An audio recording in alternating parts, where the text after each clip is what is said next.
Táto konferencia ma v prvom rade veľmi prekvapila tým, že má rôznorodých speakerov a témy skutočne pokrývajú aj začiatočníkov, ako som ja vo fundraisingu, ale aj veľmi pokročilých fundraiserov. Majú si tu čo nájsť v tom obsahu.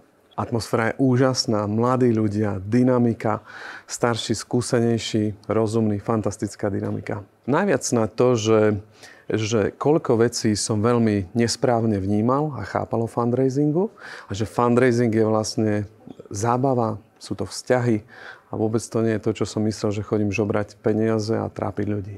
Mám stále výzvy, pretože mám pocit, ako by som od ľudí niečo žiadal, ale dnes to vnímam tak, že im môžem dať príležitosť pomáhať druhým ľuďom cez nás. Určite nejde len o peniaze a to ma prekvapilo vo veľkej miere, že sa jedná o vzťahy, o starostlivosť, o týchto ľudí, ktorí potom chcú pomáhať iným. Speakery sú úžasní, je to mix generačný, mix mužov, žien, pokročilých, začiatočníkov, ale všetci majú čo dať každému poslucháčovi. Na túto konferenciu by som pozval každého, čo len trošku zvažuje byť fundraiserom. Prečo? Pretože je škoda sa učiť z vlastných chýb.